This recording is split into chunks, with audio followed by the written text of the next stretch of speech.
యెహోవాను గానము చేసెదము ఏకముగా, మనకు రక్షకుడాయని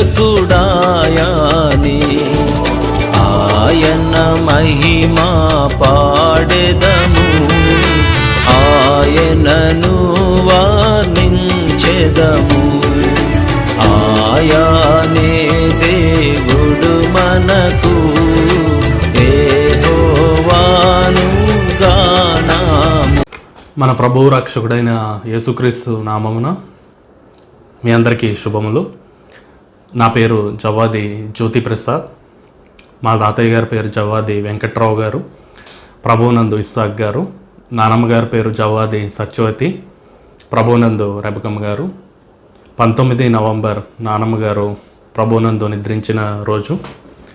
గతంలో జూలై 6వ తారీఖు తాతయ్య గారు ప్రభువునందు నిద్రించిన రోజు. ఆ రోజు కూడా సాక్ష్యం పంచుకోవడం జరిగింది. అయితే ఇప్పుడు నానమ్మ గారు జీవితం గురించి కూడా చిన్న సాక్ష్యాన్ని పంచుకోవాలని దేవుడు ప్రేరేపణిచ్చాడు.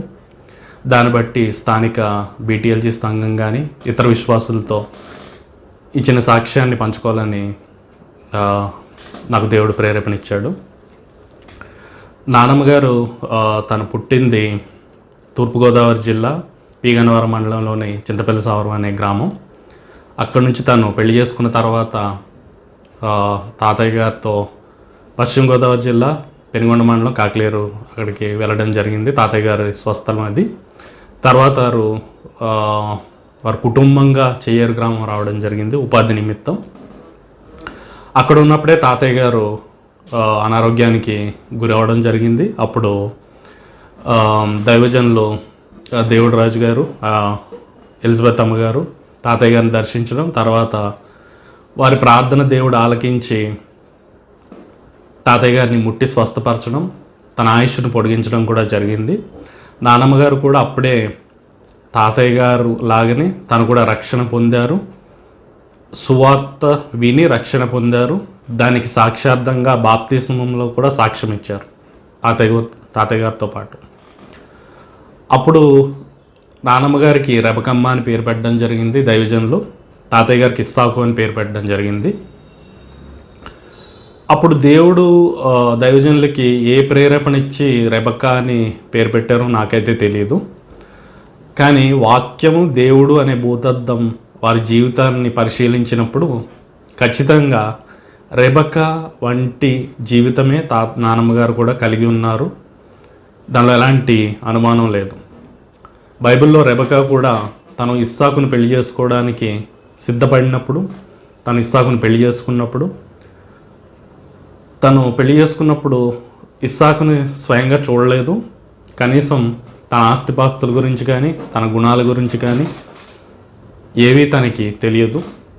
అబ్రహాము సేవకుడైన ఎలియాజరు వెంట తన దేవుని చిత్తానికి లోబడి తను వచ్చింది, ఇస్సాకును పెళ్లి చేసుకుంది. వేరే దేశం నుంచి వచ్చి ఇస్సాకును పెళ్లి చేసుకుంది.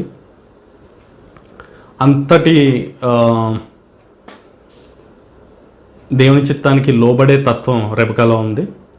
అలాంటి సంపూర్ణ విధేయత నానమ్మ గారి జీవితంలో కూడా మేము చూసాం.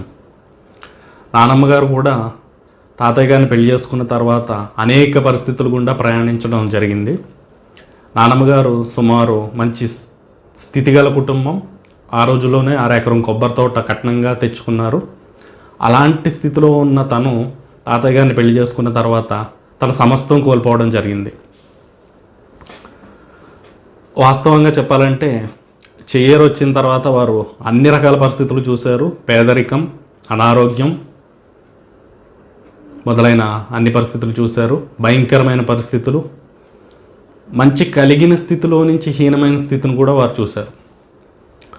అలాంటి పరిస్థితిలో కూడా నానమ్మ గారు తాతయ్య గారిని చిన్న మాట అన్నట్టుగాని వారి సమకాలికులు ఎప్పుడూ మాతో చెప్పలేదు. నా 20 ఏళ్ల జీవితంలో వారితో ప్రయాణించిన 20 ఏళ్ల సమయంలో నేను ఎప్పుడు సనిగినట్టు కానీ అలాంటి మాటలు వినడం కానీ నానమ్మ గారి నోటి వెంట నేను చూడలేదు. అంతటి విధేయత నానమ్మ గారు చూపించారు తాతయ్య గారిని గౌరవించడంలో. ఈ లోక సంబంధమైన భర్త తనకి లోబడ్డారు, తన పరలోక సంబంధమైన భర్త యేసుక్రీస్తు కూడా తను లోబడ్డారు. ఇదో గొప్ప విషయం. నానమ్మ గారి విషయంలో చెప్పాలంటే కుటుంబాన్ని కట్టే బాధ్యత ఈ విధంగా తను సక్రమంగా నిర్వహించారు. తాతయ్య గారికి లోబడి ఉన్నారు. అనారోగ్యమైన, కలిమైన, లేమైన, ఎలాంటి పరిస్థితి అయినా కానీ తాతయ్య గారితో ప్రయాణించారు. తన తాతయ్య గారికి ఒక బలంగా ఉన్నారు తప్ప ఎక్కడ ఒక బలహీనతగా లేరు. ఇదో మంచి లక్షణం. ఇలా సంపూర్ణ విధేయత చూపించిన రెబెకా బైబిల్లో ఎంతలా దీవించబడిందో మనం చూడగలుగుతాం. ఈరోజు ప్రపంచ పటంలో ఇశ్రాయేల్ అంటే బలమైన దేశం దేవుడు నిలబెట్టాడంటే రెబెకా గర్భఫలమే అది.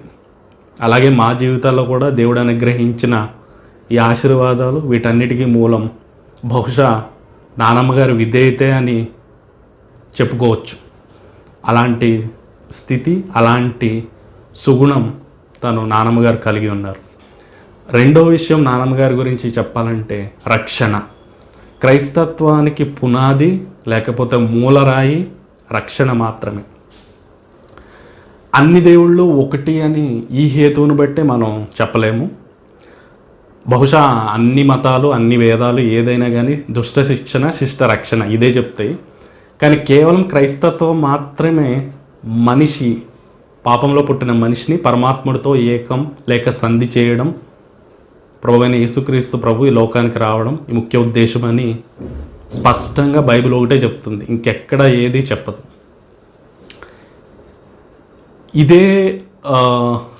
ఇదే గ్రహింపు లేక ఈ రక్షణ నానమ్మగారు, తాతయ్య గారు ఇద్దరు కలిగి ఉన్నారు కాబట్టే వారు స్థిరంగా చివరి శ్వాస వరకు వారు దేవుళ్ళలో నిలిచి ఉన్నారు. కేవలం భౌతికమైన స్వస్థత లేకపోతే ఆర్థికంగా ఏదో కలిసి వచ్చింది, మంచిగా ఆశీర్వదించబడ్డాము, ఇది మాత్రమే కొలమానం. మేము క్రైస్తవులు లేకపోతే క్రీస్తుని వెంబడించడానికి ఇదే కొలమానం అయి ఉంటే బహుశా అది సరైన గ్రహింపు కాదు అనేది మా ఉద్దేశం, మా గ్రహింపు. మేము కూడా అదే గ్రహింపులో మేము ముందుకు సాగుతున్నాం. పండిత రమాబాయి గారు తను ఉన్నతమైన బ్రాహ్మణ కుటుంబం నుంచి వచ్చిన వ్యక్తి, కర్ణాటక ప్రాంతం నుంచి. తను 12 ఏళ్ల వయసులోనే సుమారు 20,000 శ్లోకాలు, ఉపనిషత్తులు, వేదాలు ఇవన్నీ పఠించడం జరిగింది. అంత చేసిన వ్యక్తికి ఒక ప్రశ్న తనకు ఎప్పుడు కలిగి ఉండేవారు. అదేంటంటే మనిషి పుట్టుకతోనే తన స్వభావం పాపంతో నిండి ఉంటుంది. ఎలా అంటే పుట్టుకతోనే అబద్ధం చెప్పడం, కపటం కలిగి ఉండడం, ద్వేషం, కోపం మొదలైన లక్షణాలు మనిషికి బయట నుంచి ఎవరు ప్రేరేపించినవి కాదు, స్వయంగా మనిషి తనలో నుంచి తనకి వచ్చిన ఇలాంటి గుణాలు, ఇలాంటి తత్వం కలిగిన వ్యక్తి మనిషి. అయితే పరమాత్ముడు ఖచ్చితంగా దేవుడు అనేవాడు ఉన్నాడంటే ఆ దేవుడికి ఇలాంటి లక్షణాలు ఖచ్చితంగా ఉండవు. మరి అలాంటి దేవుడికి ఇలాంటి పాపంలో ఉన్న మనిషికి సంధి చేయాలంటే అది ఎలా వల్ల అవుతుంది అనే ఒక గొప్ప ప్రశ్న పండిత రమాబాయి గారికి ఎప్పుడూ ఉండేది. తను చదివిన వేదాలు, ఉపనిషత్తులు, యోగాలు, యాగాలు, హోమాలు ఇవేమీ తనకి ఆ పరమాత్ముడితో సంధి చేయగలవు అనే నిశ్చయత తన ప్రశ్నకు సమాధానంగా ఇవి ఉండేవి కాదు. ఎప్పుడైతే తను బైబిల్లో ఈ రక్షణ లేకపోతే ఈ సువార్త ఎప్పుడైతే విందో, యేసుక్రీస్తుకు సంబంధించిన సువార్త ఎప్పుడైతే తను విన్నారో అప్పుడు తన ప్రశ్నకు స్పష్టమైన జవాబు లభించడం జరిగింది. బైబిల్ స్పష్టంగా చెప్తుంది, మనిషిగా పుట్టినవాడు భౌతికంగా తన పుట్టుకతోనే పాపంలో పుట్టాడు. ఈ భూమి మీద ఏ మతం కానీ, ఏ వేదం కానీ, ఏ మార్గం కానీ ఈ మాట స్పష్టంగా ధైర్యంగా చెప్పలేవు. బహుశా ఇది అనేక మందికి హేళనగా ఉంటుంది. మనిషి పాపాత్ముడు, క్రైస్తత్వం ఇప్పుడు పాపాత్ముడు అని హేళనగా చెప్తారు. కానీ వాస్తవమైన పరిస్థితి ఇదే, బైబిల్ వాస్తవం అని చెప్తుంది. ఇలాంటి మనిషి తను పరమాత్ముడిని చేరాలంటే ఖచ్చితంగా ఒక పవిత్రమైన రక్తం లేకపోతే నిష్కలంకమైన రక్తం నేల చిందించబడాలి. ఆ చిందించడానికి పవిత్రమైన రక్తమే కావాలి. ఆ పవిత్రమైన రక్తం భూమి మీద ఎక్కడా అందుబాటులో లేదు. ఈ కారణం చేత పరమాత్ముడు తానే శరీరం ధరించి సశరీరుడుగా ఈ భూలోకానికి దిగొచ్చాడు. తనే యేసుక్రీస్తు ప్రభు. తను సిలువలో మరణించడం ద్వారా, ఆ రక్తాన్ని చిందించడం ద్వారా మనిషికి ఒక మార్గాన్ని ఏర్పరిచాడు. తన దేవునిగా, తనని రక్షకుడుగా ఎవరైతే స్వీకరిస్తారో అలాంటి వ్యక్తికే మోక్షం, లేకపోతే ఆ పరమాత్మునితో సంధి కలుగుతుంది మరణానంతరం. ఇదే మార్గం యేసుక్రీస్తు ప్రభు గురించి, ఇదే క్రైస్తత్వం, ఇదే మూల సిద్ధాంతం. ఈ మూల సిద్ధాంతాన్ని గట్టిగా నమ్మిన వ్యక్తి నానమ్మ గారు కాబట్టి స్థిరంగా చివరి వరకు తను నిలిచి ఉన్నారు. వాస్తవంగా చెప్పాలంటే నానమ్మ గారు వారి కుటుంబ నేపథ్యం చాలా గొప్పది. వారిది అనేకమైన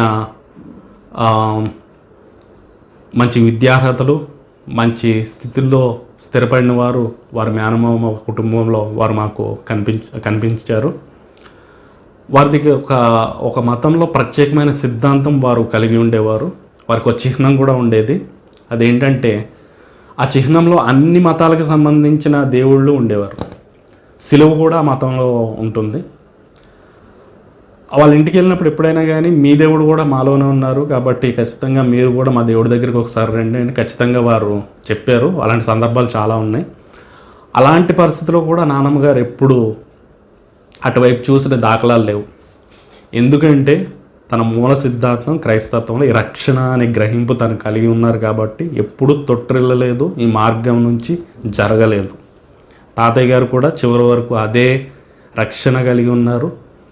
తను ఎలా జీవించారో తన సాక్ష్యంలో నేను చెప్పడం జరిగింది. నానమ్మ గారు కూడా చివరి వరకు అలాగే నిలిచి ఉన్నారు. ఇంకా మూడో విషయం నానమ్మ గారి గురించి చెప్పాలంటే ప్రేమ. మా తల్లిగారు కనకలక్ష్మి గారు కూడా తను కూడా అన్యజనాంగం నుంచి వచ్చారు.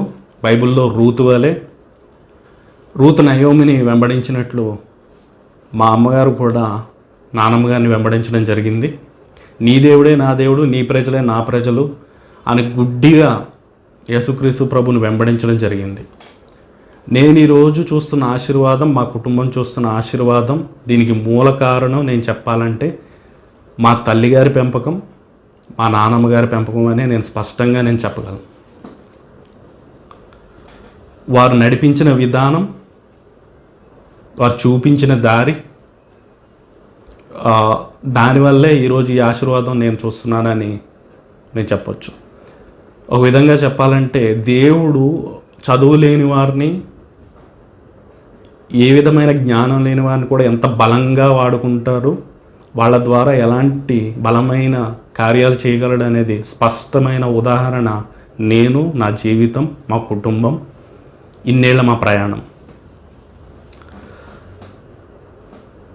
మా అమ్మగారు హైదరాబాద్ వచ్చిన తర్వాత కూడా వివిధమైన మార్గాలు ఉన్నప్పటికీ, తన లోకంలో కలిసిపోయే అవకాశం ఉన్నప్పటికీ తన దేవుణ్ణి మాత్రం వదలలేదు.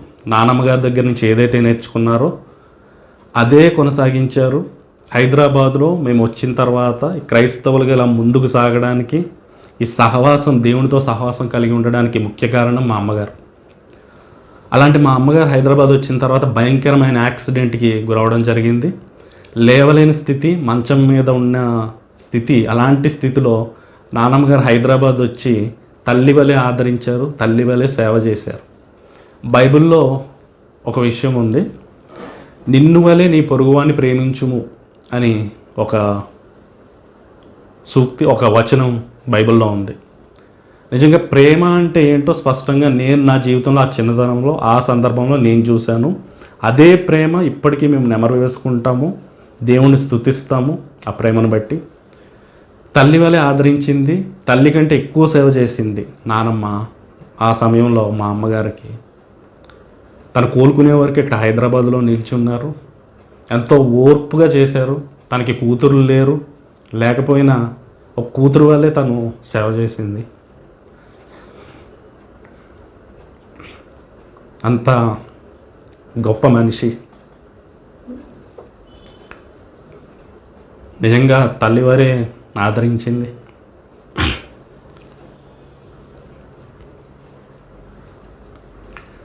ఈ ప్రేమ అనే గొప్ప లక్షణం నానమ్మ గారి జీవితంలో నేను నేర్చుకున్నాను. ఇంకో విషయం నానమ్మ గారి గురించి చెప్పాలంటే, తను సాక్ష్యం కలిగి ఉన్నారు. తను యేసుక్రీస్తు ప్రభుని అంగీకరించాను, దేవుణ్ణి నమ్మాను అని ఎక్కడైనా తను బహిరంగంగా చూపించేది. ఎలాంటి కుటుంబ కార్యక్రమానికి వెళ్ళినా, తన బంధువుల ఇంటికి వెళ్ళినా, పెళ్ళి ఏ విధమైన శుభకార్యానికి అయినా ఎక్కడికి వెళ్ళినా ఉదయం సాయంత్రం తను దేవుడితో కలిగి ఉండే సహవాసాన్ని కోల్పోయేది కాదు.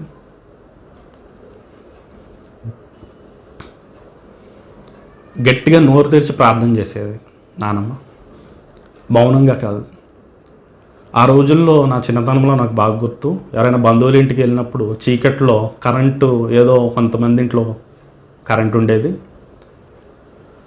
గట్టిగా ప్రార్థన చేయడం వల్ల మా నాన్నమ్మ ఎక్కడుంది స్పష్టంగా తెలుసుకోవడం, కేవలం తన ప్రార్థన వినడం ద్వారా మా నాన్నమ్మ పలానా చోటు ఉంది అని అదొక ఆనవాళ్ళం. అక్కడికి నేను ఈజీగా చాలా సులువుగా వెళ్ళొచ్చు. ప్రార్థన చేయడం ఎక్కడా మానలేదు. ఎలాంటి అడ్డగించే ప్రజలు అన్యుల మధ్య ఉన్న తను బహిరంగంగా ధైర్యంగా దేవుని వెంబడించారు, దేవునితో సహవాసం కోల్పోలేదు. ప్రయాణంలో ఉన్న బస్సుల్లో వెళ్తున్నా, నాతో ప్రయాణం చేసినప్పుడు నాకు చాలా గుర్తు, నానమ్మ గారు తన ప్రార్థన, దేవుణ్ణి స్తుతించడం, ఆరాధించడం, ప్రార్థన చేయడం, ఇది ఒక గొప్ప లక్షణం. నిజంగా నేను నేర్చుకున్నది కూడా అదే. ఎక్కడున్నా బైబిల్ వెంట పెట్టుకుని వెళ్ళాలి, దేవునితో సహవాసం కలిగి ఉండాలి. దేవుడు ఏం మాట్లాడుతున్నాడో బైబిల్ ద్వారా మాట్లాడతాడు. నువ్వేదైనా చెప్పుకునేది ప్రార్థన ద్వారా దేవుడికి చెప్పుకోవాలి. ఇది ఒక గొప్ప విషయం నానమ్మ గారి నుంచి నేర్చుకున్నది. ఇంకా నానమ్మ గారి గురించి ఇంకా చాలా విషయాలు, అనేక విషయాలు చెప్పొచ్చు. స్థానిక సంఘంగా చేయర్లో ఉన్న బీటీఎల్జీ సంఘానికి అనేక మందికి నానమ్మ గారు సుపరిచితమే. తర్వాత ఇద్దరు నానమ్మ తాతయ్య వారు కుటుంబంగా వారు చేసిన ప్రయాణం, ఈ భూమి మీద చేసిన ప్రయాణం ఎలాంటిదో చెప్పాలంటే, ఒక్క ముక్కలో చెప్పాలంటే వారు దేవుని సన్నిధిని సన్మానించారు. దేవుని సన్నిధి అని అంటే మనకి నాలుగు నివాస స్థానాలు, దేవుని నివాస స్థానాలు 4 అని చెప్పొచ్చు. మొట్టమొదటిది దేవుని నివాస స్థానం ఎఫెసీ 3:17 ప్రకారం విశ్వాసం ద్వారా హృదయంలో నివసిస్తాడు. ఎవరైతే రక్షణ కలిగి ఉంటారో అలాంటి వ్యక్తి హృదయంలో దేవుని నివాస స్థానం. కొత్త నిబంధన గ్రంథంలో దేవుని మందిరంకు ఎక్కడా ఎలాంటి నమూనా లేదు, దేవాలయం అనే దానికి ఎక్కడ నిర్వచనం లేదు. పౌలు నానా సంఘాలకి రాసినప్పుడు కూడా ఎక్కడ భౌతికమైన ఒక నిర్మాణం గురించి మాట్లాడాడు, కానీ ఎవరో ఒక ఇంట్లో ఒక సంఘంగా గుంపు జనం పోగై ఉన్నప్పుడు దాన్ని ఒక సంఘంగా తను వ్యాఖ్యానించేవాడు. అలాగే దేవుని మొదటి నివాస స్థానం ఏది అని మనం చెప్పాలంటే మొదటిది మనిషి హృదయం. ఎవరైతే రక్షణ కలిగి ఉంటారో వారి హృదయం దేవుని నివాస స్థానం. తాతయ్య గారి విషయంలో నేను చెప్పినట్టు తనకి ఎలాంటి చెడు వ్యసనం ఉండేది కాదు. తను మాట్లాడే మాట, నడవడిక అన్నీ వాస్తవంగా యథార్థంగా ఉండేది. బైబిల్లో ఒక చోట కూడా భక్తుడు రాస్తాడు, మనిషి బయట ఉండేది చెడుతనం కలిగించదు, కానీ మనిషి లోపటి నుంచే చెడుతనం అనేది బయలుదేరుతుంది. తన మాటల బూతులు కానీ లేక మద్యపానం, ధూమపానం ఏదైనా కానీ మనిషి లోపటి నుంచి వచ్చే కోరికలు ఇవే అసహ్యత పుట్టిస్తాయి. కాబట్టి రక్షణ కలిగి ఉన్న వ్యక్తికి దేవుని నివాస స్థానం హృదయమే. కాబట్టి హృదయంలో అలాంటి ఆలోచన కానీ అలాంటి అలవాటు కానీ కలిగి ఉన్న వ్యక్తి దేవుణ్ణి సన్మానించినట్టు కాదు. కాబట్టి తాతయ్య గారు, నానమ్మ గారు వారి నడవడిక, వారి హృదయం యథార్థంగా దేవుని ఎదుట యథార్థంగా పరిశుద్ధంగా ఉంచుకున్నారు. కాబట్టి వారి మొదటి దేవుని నివాసం, వారి హృదయాలు వారి హృదయాలు కాబట్టి అక్కడ దేవుని నివాసాన్ని సన్మానించారు. రెండవ నివాసం దేవుని నివాసం మత్తయి 18:20. ఎక్కడ 2-3 నా నామమున కూడియుందురో అక్కడ నేను వారి మధ్య ఉందును. తాతయ్య గారు, నానమ్మ గారు ఎడతెగక ఉదయం సాయంత్రం దేవుని స్తుతించేవారు, ప్రార్థించేవారు. కాబట్టి ఈ లేఖనం ద్వారా వారి మధ్య దేవుని సన్నిధి ఉండేది. అక్కడ వారి యథార్థ హృదయాన్ని దేవుడి ముందు కుమ్మరించేవారు. దేవుడితో ఇలాగ సహవాసం కలిగి ఉండారు. అది దేవుని సన్నిధి. ఆ సన్నిధిని కూడా వారు సన్మానించారు, ఇద్దరు దంపతులుగా. మూడవ దేవుని నివాసం స్థానిక సంఘం. అపోస్తుల కార్యములు 2:42. ఇది ఎడతెగక సహవాసముగా కొనసాగియుండిరి. పరిశుద్ధుల సమూహం. మేబీ చెయ్యేరులో మన సహవాసంగా మనం స్థానికంగా BTLGలో కూడతాము. ఎక్కడైతే ఈ గుంపుగా కూడతారో అక్కడ దేవుని సన్నిధి ఉంటుంది. వారు ఎడతెగక ఈ సహవాసంలో కొనసాగారు. దేవుడితో ఈ సన్నిధి, దేవుణ్ణి ఇలాగా వారితో సహవాసం కలిగి ఉన్నారు. ఈ విధంగా మూడవ దేవుని నివాస స్థానం స్థానిక సంఘంగా కూడి ఉండడం, ప్రభుదినం అప్పుడు కానీ లేకపోతే ప్రార్థనా కూడికల్లో కానీ ఈ విధంగా దేవుణ్ణి సన్మానించారు. మూడో నివాస స్థానం. ఇక నాలుగవ నివాస స్థానం దేవుని అసలైన పీఠం, లేకపోతే మూడో ఆకాశం. మూడో ఆకాశంలో దేవుడైన యెహోవా అక్కడ నివసిస్తారు. ఇంకా చివరిగా వారి జీవిత ప్రయాణం తర్వాత దేవుడు అక్కడికి తీసుకెళ్ళాడు. ఈ 3 సన్నిధులను, ఈ 3 నివాస స్థానాలను వారు సన్మానించారు కాబట్టి వారు ఖచ్చితంగా దేవుని 4వ నివాస స్థానమైన మూడో ఆకాశం దగ్గరికి కొనిపోబడ్డారని మేము విశ్వసిస్తాం. తాతయ్య గారి గురించి చెప్పినట్టు ఇస్సాకు అంటేనే నవ్వు. ఆయన నవ్వుతూనే ప్రపంచాన్ని విడిచారు. ఇదో గొప్ప సాక్ష్యం తాతయ్య గారి గురించి చెప్పాలంటే. ఆయన లోకానికి సంబంధించిన ఈ వ్యామోహాలు కానీ ఇలాంటివి ఏమీ ఉండేవి కాదు. తన ప్రవర్తన యథార్థంగా ఉండేది. ఇదో గొప్ప విషయం. అలాగే నానమ్మ గారు కూడా చివరి వరకు హైదరాబాద్లో ఇక్కడ గడిపిన రోజులు కూడా తను ఎంతో దేవుణ్ణి విడిచిపెట్టకుండా కొనసాగారు. ప్రార్థన అనేది ఈ సాక్ష్యం ఎప్పుడు నానమ్మ గారు కలిగి ఉండేవారు. చివరికి హాస్పిటల్లో అడ్మిట్ అయిన రోజు కూడా, ఆ రోజు శనివారం సాయంత్రం నేను ఇంటికి వస్తుంటే ప్రార్థన చేసి పంపించారు. అక్కడ ఉన్న హాస్పిటల్లో ఉన్న డాక్టర్ కూడా దగ్గరకు వచ్చి ప్రార్థన విని దగ్గరికి వచ్చారు. ఎందుకంటే నానమ్మ గారు గట్టిగా ప్రార్థన చేసేవారు కాబట్టి ఆ జనరల్ వార్డులో అందరూ చూస్తుండగానే ప్రార్థన చేశారు ధైర్యంగా. డాక్టర్ దగ్గరికి వచ్చి చెప్పారు ఏంటంటే, మామగారు మీ దేవుడు మీ ప్రార్థన విన్నారు, మీరు ఖచ్చితంగా ఆరోగ్యంగా ఇంటికి వెళ్తారని చెప్పారు. అలాంటి సాక్ష్యం కలిగి ఉన్నారు. నిజంగా అదే నా జీవితంలో అలవాటు పడింది. ఏ పనికి వెళ్ళినా ఈ రోజుకి ఎప్పుడు ఇంటి బయటికి వెళ్ళినా ప్రార్థనతోనే నేను బయటకు వెళ్తాను. మా కుటుంబంలో ఎవరైనా మేము ఏ పని మీద వెళ్ళినా అదొక అలవాటుగా మేము నేర్చుకున్నాం. ఇదో గొప్ప ధన్యత. దేవుడు నిజంగా అట్టడుగు స్థానం నుంచి ఈ స్థాయి వరకు హెచ్చించాడు. వారు ఎక్కడో కాకలేరు అనే గ్రామం నుంచి పొట్ట చేత్తో పట్టుకొని అటు చెయ్యేరు వచ్చారు. అటు నుంచి మేము తాడేపల్లిగూడ వెళ్ళడం, అటు నుంచి హైదరాబాద్ రావడం. దేవుడు ఎంత దూరం ఇలా తీసుకొచ్చాడు. ఇన్ని రకాల పరిస్థితులు మా జీవితంలో అనుగ్రహించాడు. ఇన్ని చోట్ల ఇన్ని రకాలుగా ప్రయాణం చేసినా ఎక్కడా మేము దేవుని సన్నిధిని విడిచిపెట్టలేదు. ఈ ప్రయాణంలో అనేక మంది విశ్వాసులతో మేము కలవడం జరిగింది. వారితో సహవాసం కలిగి ఉండడం జరిగింది. పోడులో రామూర్తిరాజు గారు, ఆయనతో సహవాసం కలిగి ఉండడం జరిగింది. ఇప్పటికీ ఆయనతో సహవాసం కలిగి ఉంటాము, వారి కుటుంబంతో, వారి సంఘంతో. అలాగే చెయ్యేరులో ఉన్న మన BTLG స్థానిక సంఘం, ఆ సంఘాన్ని, తల్లి సంఘాన్ని మేము గుర్తుపెట్టుకుంటాం. జీవన్ గారు కానీ, దానియల్ గారు కానీ, వారితో కూడా ఇప్పటి వరకు ఈ రోజుకి మా సహవాసం అలాగే కొనసాగుతుంది. అలాగే ఇక్కడ స్థానిక సంఘం బేతస్దాలో ఉన్న ఇక్కడ స్థానిక సేవకులు, స్థానిక విశ్వాసులు, వారు కూడా ఎంతో ఆదరించారు. నానమ్మగారు చనిపోయినప్పుడు ఇక్కడ వాక్య పరిచర్య చేసింది పౌలాభిషేకం గారు. ఈ ప్రపంచంలో అపోస్తలుడు, 21వ శతాబ్దపు అపోస్తలుడు బక్సింగ్ గారు, హెబ్రోను, ఆయన తర్ఫీదులో ఉన్న పౌలాభిషేకం గారు ఇక్కడ స్థానిక సంఘంలో ఇక్కడ పరిచర్య చేసేవారు. ఆయన వచ్చి నానమ్మగారు చనిపోయినప్పుడు సువార్త ప్రకటించారు. అనేక మంది అన్యుల మధ్యలో సువార్త ప్రకటించారు. నిజంగా అది గొప్ప ఆధిక్యత. నానమ్మ గారి ప్రపంచాన్ని విడిచి వెళ్తూ కూడా తన మరణం ద్వారా సువార్త ప్రకటించారు. ఇది ఒక గొప్ప విషయం. దేవుణ్ణి ఈ విధంగా నానమ్మ గారు ఇలా చావులో కూడా కనపరిచారు. మేము నేర్చుకుంది కూడా అదే.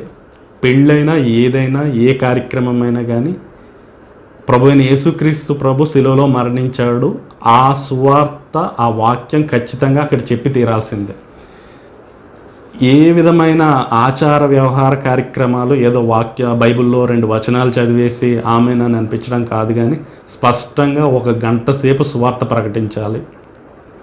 ఇది మేము నేర్చుకున్నాం. ఖచ్చితంగా నా పెళ్ళి, నా రిసెప్షన్లో కూడా పాలాభిషేకం గారే సువార్త పరిచయం చేశాడు.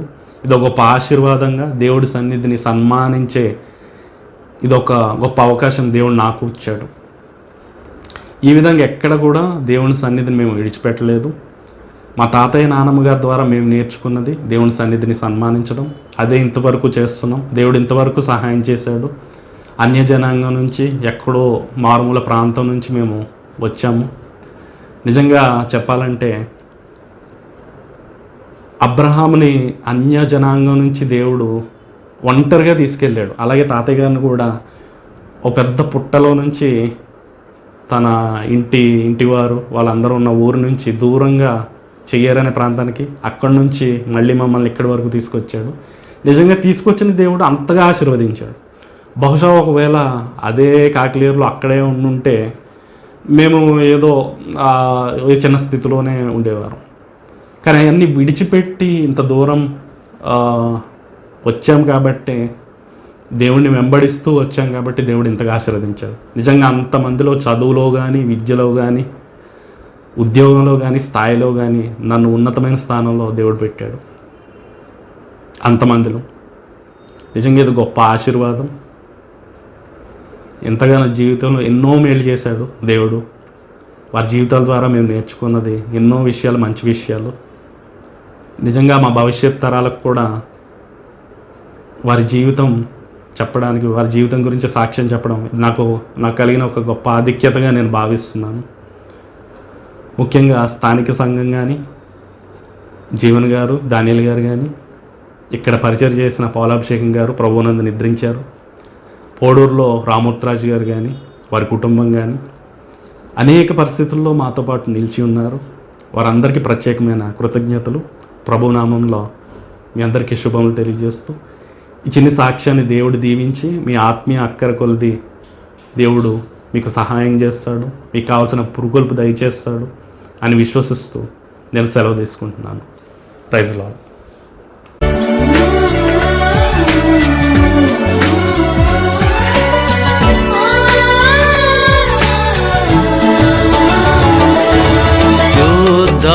శూరుడే హోవా నా బలము నా గానము, యుద్ధశూరుడే హోవా నా బలము నా గానము, నా పితరుల దేవుడు ఆయన పేరు యెహోవా, నా పితరుల దేవుడు ఆయన పేరు యెహోవా.